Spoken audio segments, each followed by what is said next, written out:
तो यहीं से ट्रांजिशन लेते हैं, और आप ही टॉपिक लाए थे कि मदर को सब पता लग जाता है कि कब मेरे बच्चे को भूख लग रही है, कब ये हो रहा है।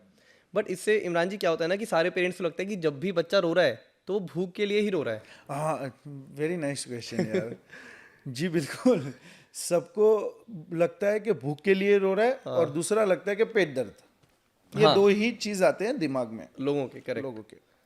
वैसा नहीं है। अच्छा। उसको अगर टेम्परेचर डिफरेंस लगा तो भी रोएगा, उसको कान में खुजली आ रही है तो भी रोएगा, उसको बैक में खुजली आ रही है तो भी रोएगा।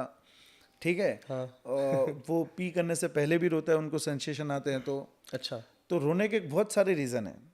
लेकिन कॉमन कोलिक पेन जो रहता है पेट का, तो कॉमन रहे, क्योंकि दूध पे ही सिर्फ रहते हैं, तो बच्चे लोग को ये कॉमन है। उनकी साइकिल सेट होने में भी टाइम लग जाता है, पहले 3 महीने। तो ये चीज़ कॉमन है। लेकिन सिर्फ रोना मतलब भूख ही, फिर क्या करते हैं, कुछ बच्चे रोते हैं तो वो लोग हर आधे 1 घंटे में दूध पिलाते रहते हैं मदर्स, हाँ।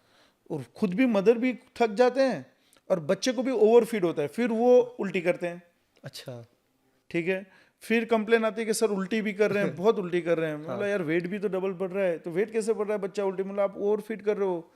आपको मैं बोला 2 ग्लास अगर पीना है पानी, और मैं आपको 6 ठूंस दूं, तो आप भी बोलोगे रुको यार, मतलब। हाँ। तो वो लगता है भूख है। फिर बोलते हैं अरे मम्मा ये रो रहा है क्योंकि आपको दूध कम आ रहा है। फिर बकरी गाय का न जाने कौन से दूध पिलाते हैं।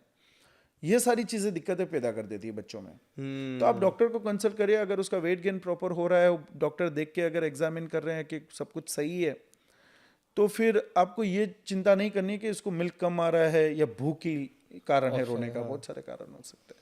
मतलब हाँ, ये आपको बहुत फेस करना पड़ता होगा ना कि पेरेंट्स ओवर केयर करने लग जाते हैं। बहुत ज़्यादा यार, आजकल पेरेंट्स मतलब बहुत ज़्यादा ओवर केयर करने में, मतलब मुझे चेक करने में 2 मिनट लगते हैं और समझाने में 5 मिनट, समझो। हाँ। ये हो रहा है, हाँ। मतलब प्रॉब्लम आप काम कर चुके हो, फिर पेरेंट्स को समझाना पड़ता है कि यार वही, हाँ, हर बंद एक करो। पीडियाट्रिशियन के लिए मुझे लगता है ये चीज़ रहेगी कि उनको पेरेंट्स को ज़्यादा समझाना पड़ता है, क्योंकि वो लोग बोलते हैं ना कि उनकी जान रहते हैं बच्चे। हाँ। उनमें उनकी जान उनमें बसती है उनकी जान। वैसा।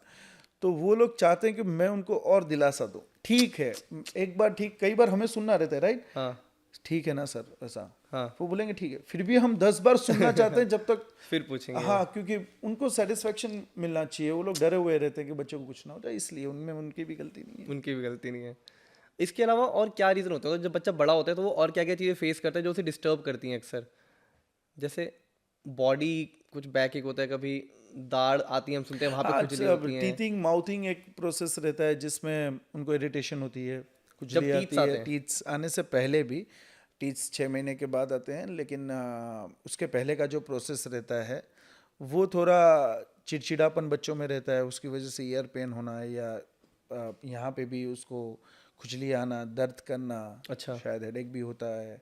तो ये सारी चीज़ें जो रहती है, जो इरिटेट करती है बच्चे को, ओके। तो वो क्या करते हैं, उस वक्त भी ज़्यादा दूध पीते रहे, उनको सूदिंग इफेक्ट आता है इसलिए। तो वो मम्मा को चिपके ही रहते हैं कि मतलब दूर मत करो मुझे। हाँ हाँ हाँ। तो ये सारी प्रोसेस फिर जैसे जैसे ग्रोथ होती है, आ, उस हिसाब से प्रॉब्लम्स तो नहीं आते वैसे, तो नेचुरल चीज़ें हैं यार, बैठना, फिर खड़ा होना सीखना, फिर चलना। फिर प्रॉब्लम्स तब आती है जब वो दौड़ने लगते हैं, फिर ध्यान रखना पड़ता है, सीढ़ियाँ वीढ़ियाँ चढ़ जाते हैं, इधर उधर चढ़ जाते हैं, हाँ। फिर गिरते हैं, ये सब तो हमें ध्यान रखना है। जी। हाँ जी। इनके कोई नॉर्मल सॉल्यूशन होते हैं? जैसे आपने दाढ़ वाला बोला, जब टीथ्स आते हैं, या कुछ और होता है, हेडेक्स वगैरह, कुछ कर सकते हैं पेरेंट्स? ऐसा कि लोग बोलते हैं कि अगर आप इस तरह से मसाज करो, धीरे अपने हाथ से अच्छा। इस तरह से करो, तो थोड़ा उनको ठीक लगता है, अच्छा लगता है।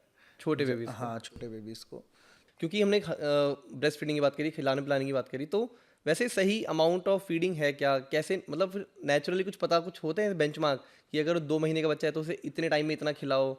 As per demand. अच्छा। हाँ, ये हमारे राजा जी है जो बच्चे आते हैं, राजा का जब भी हुक्म हो हाँ। तभी आप दूध पिलाइए। और उसका वेट गेन जो होना चाहिए, अगर जैसे कि रेगुलर विजिट्स होती है डॉक्टर के पास, अगर उसका प्रॉपरली वेट गेन हो रहा है तो मतलब सफिशिएंट फीडिंग आ रहा है, अच्छा। और बच्चे को कोई दिक्कत नहीं है, और बच्चा भी सेटिस्फाइड है, उसकी हंगर सेटिस्फाइड हो रही है।